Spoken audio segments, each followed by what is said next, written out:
See this? There's something I want to read to you guys. I'm going to read to you about this battle, this ambush.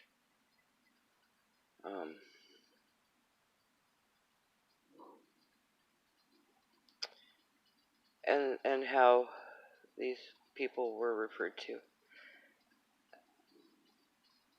And I don't believe the political correct crap that's going on in the world right now. If it's a car, you call it a car. If it's a dog, you call it a dog.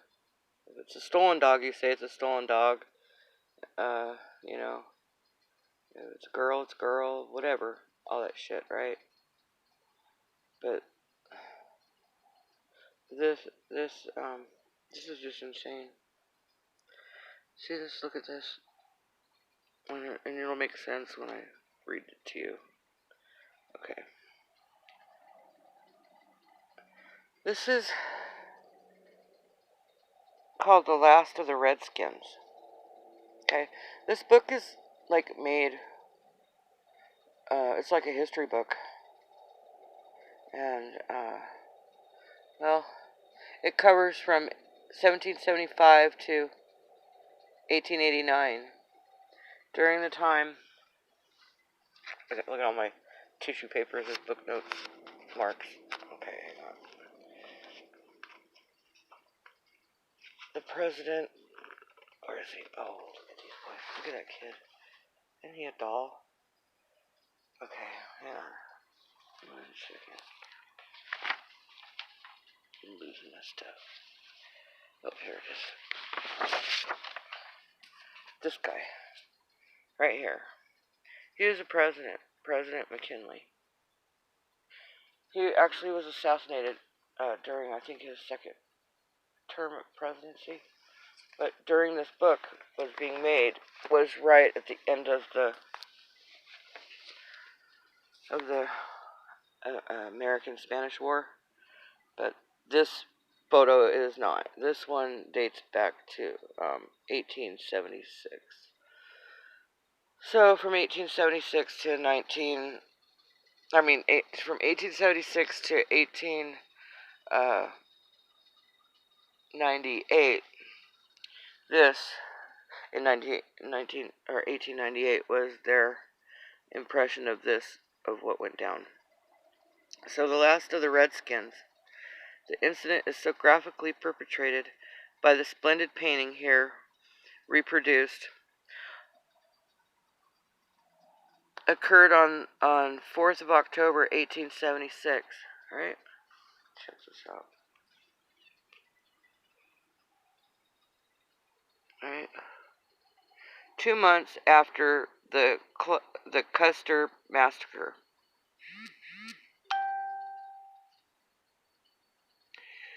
The Nez Perce Indians, which that's the name of their tribe, led by Chief Joseph, rebelled against the government's decision. Chief Joseph rebelled against the government's decision to locate the tribe in the northeastern Oregon and northwest Idaho.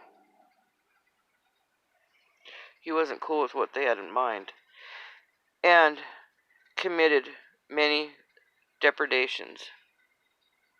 General Howard, with the force of regulars, was unable to find the Indians, but Colonel Miles, now general in commanding, had the fortune to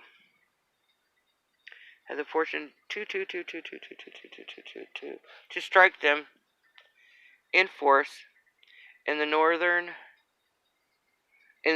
Montana.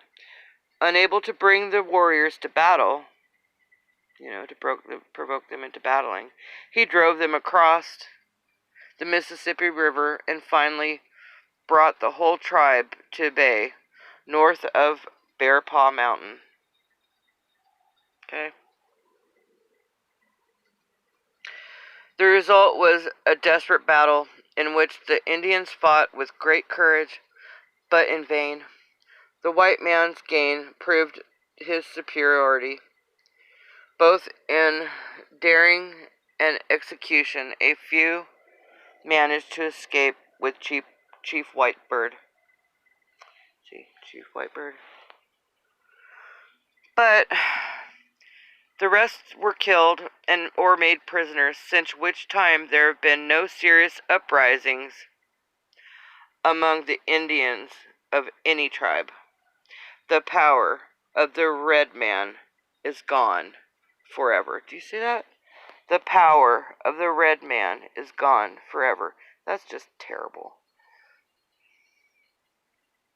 Just come in, scare the shit out of them, come out of nowhere, and just start conquering them. Just fucked up. Like, so messed up. Anyway, this I've read like almost every page in this million-page book. It's got a lot of pages. And this one really stuck out to me. It hurt my feelings for them.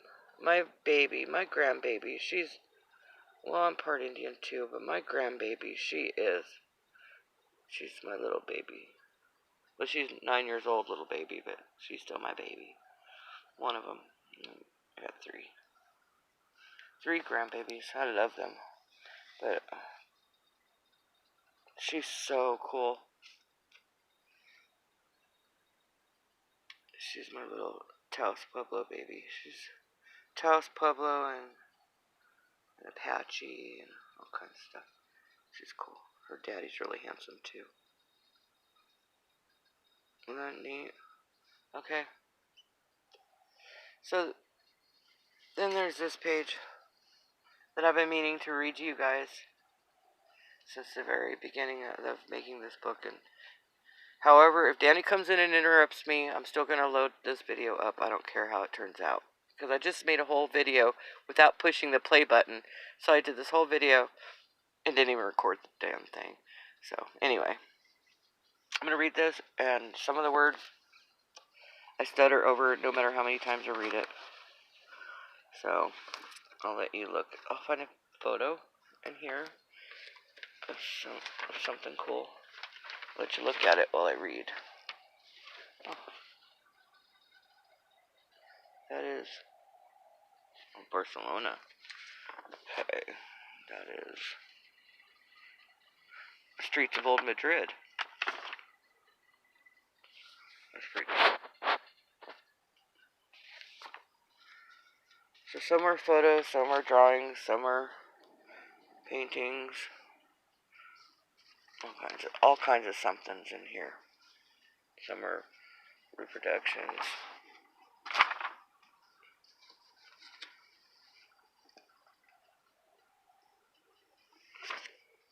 Some are panoramic. Alright. This is the Spanish soldiers. See? Oh god, they look kind of scary too. They look scary. You look at these guys. These guys were the ones fighting. But guys looking like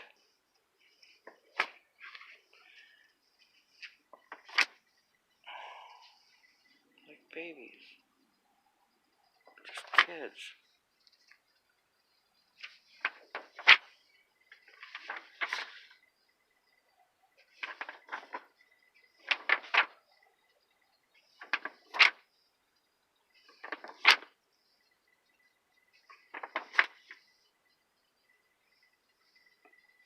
Boys.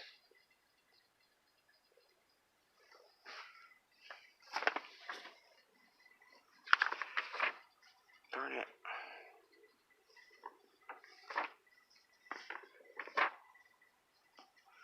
Sorry. Okay, here it is. These babies. They don't look too happy. He looks kind of irritated. Okay. That guy way back there. And these guys.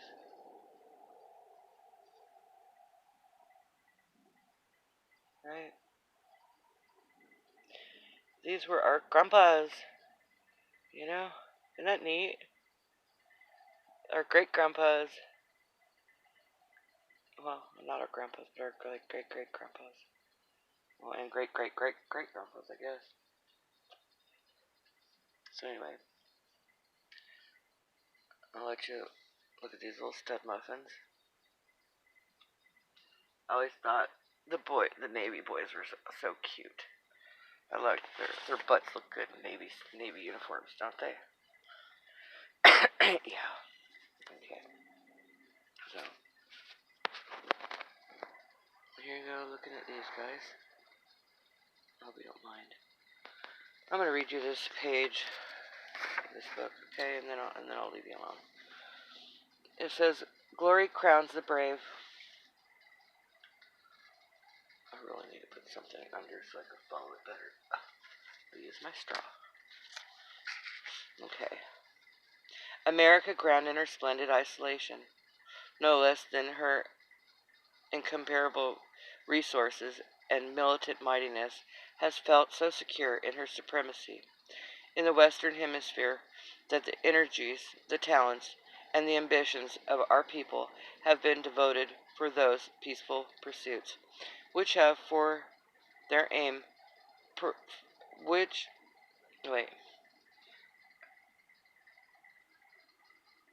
of our people have been devoted to those peaceful pursuits which have for their aim personal advancements, national prestige, and a wide dissemination of those principles upon which human liberties and the peaceful development of the world are founded. Our conquests have never been made by sword. Our growth as a nation has not been accretions, waste. Here, look. Where is it? Yeah, there it is. Wasted from the weaker powers. Our strength is not derived from the blood of victims, and our conscience is not harrowed by spectres of hate or oppression. Thus content in our nation, exclusiveness, and punctilious in our sense of justice and humanity. We have been factiously designed, designated by Sir, by Sir, by Caesars of militarism, as a nation of shopkeepers and as devoted commercialism, who, mindful only of dollars, recoil at any suggestion of gunpowder. We have been patient in the face of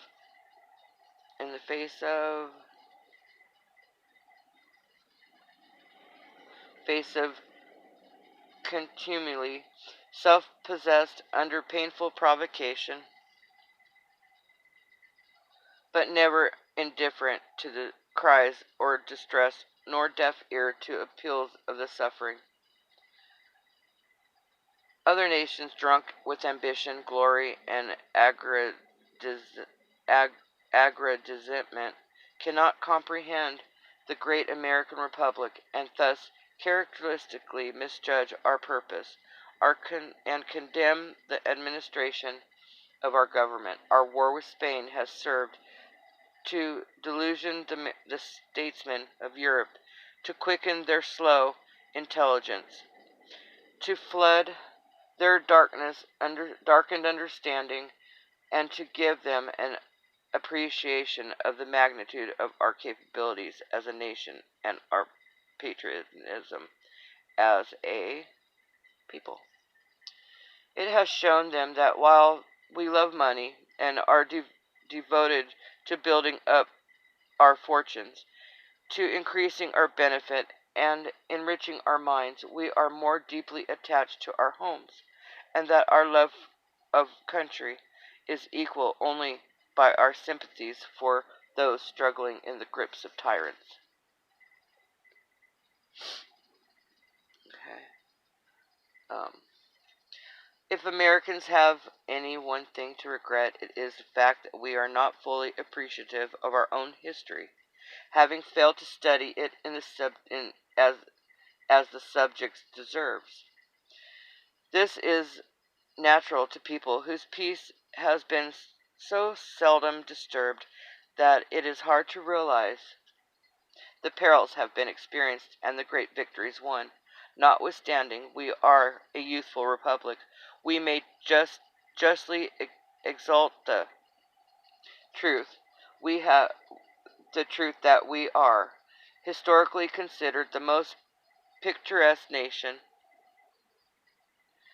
of the globe, and unique not only for being the most powerful government ever instituted by man, but because our unexampled greatness has been attained in a single century, and that our several wars we have never once been defeated.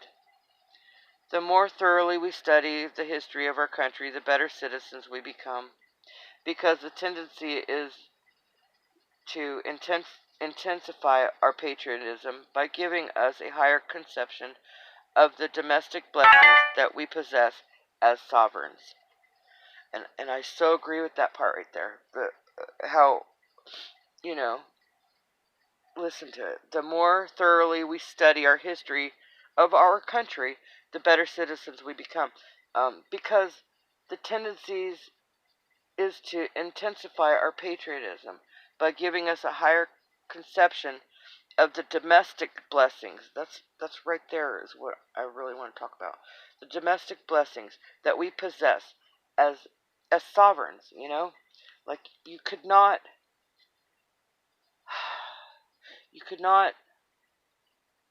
be a little rebel in your own little world, you know, or a happy little rainbow. I'm rainbow. Hanging out with your friends at the gathering. You know, if we were in, you know, Pakistan or China or nowhere like that. They don't let you fly like that. You cannot. There would be no Slap City. There would be no rainbow gathering. There would be none of that shit. None of that shit would go down. Okay? You're lucky to be able to be little rebels, you know, in a safety net under the United States, inside of it. You're lucky.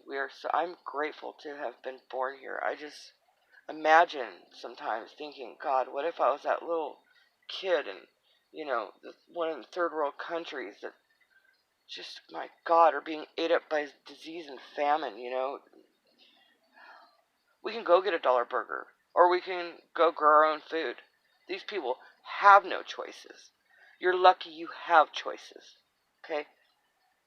Rock on, America. Whoop whoop. How very few of us even know. Wait, did I read that? Yeah. Okay. How very few of us. I'm gonna give you another picture to read or watch or look at. Well, here we go. All these boys right here. Okay. I got tissue as bookmarks and they suck because the pages are so much heavier than the tissue. It just messes it all up. Okay.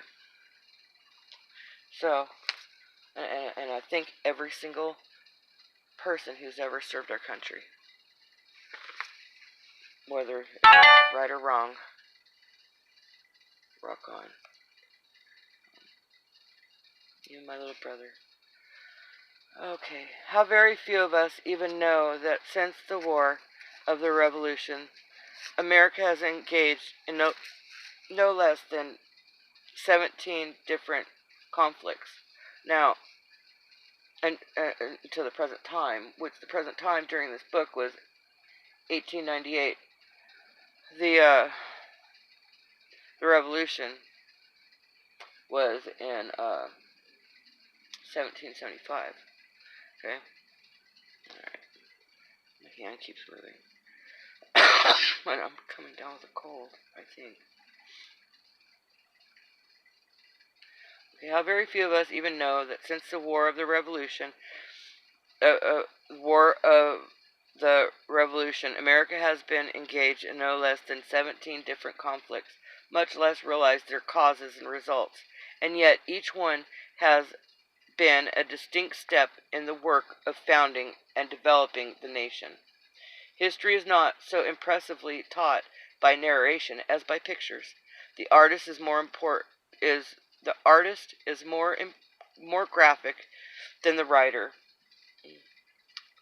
because the eye comprehends quicker than the intelligence, while the pleasure is more acute and lasting.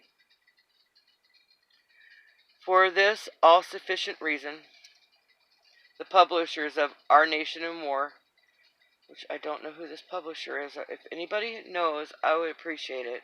I kind of have an idea. I don't know. I just can't find this book. There's no author in this book. There is no date on this book. Looking through this book is how I found from when it began and when it ended, or when they were talking about the current. Okay, not just this page either. Okay.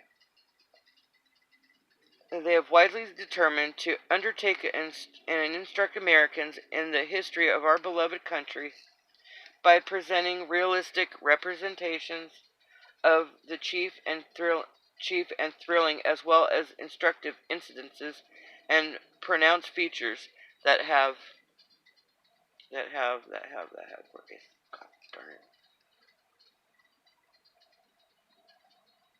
Oh my God, Natalie.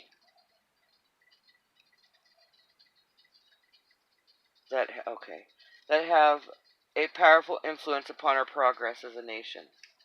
A higher purpose cannot be conceived, since its fulfillment presents the most of any age.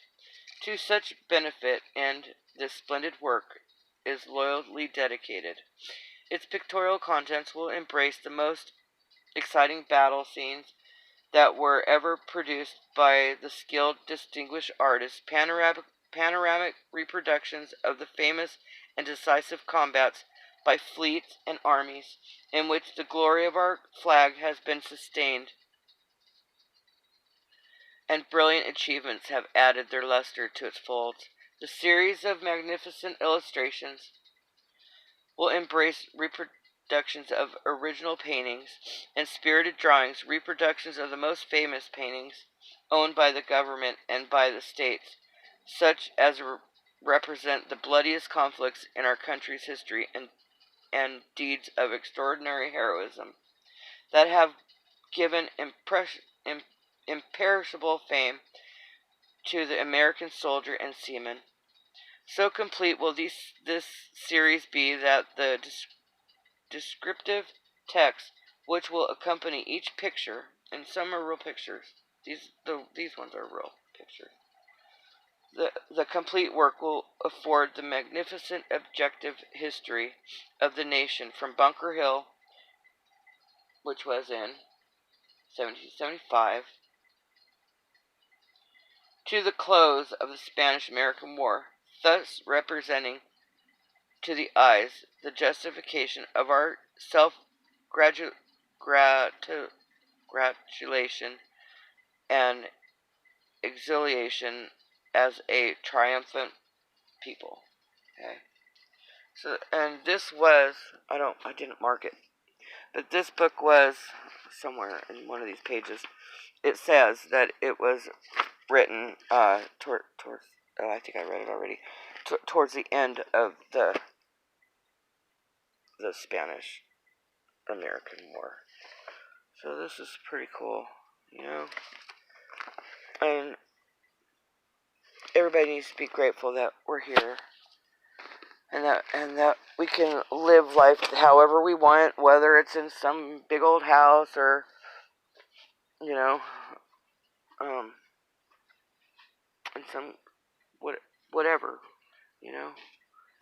Just wanted to share this with you guys, and you guys have a beautiful day.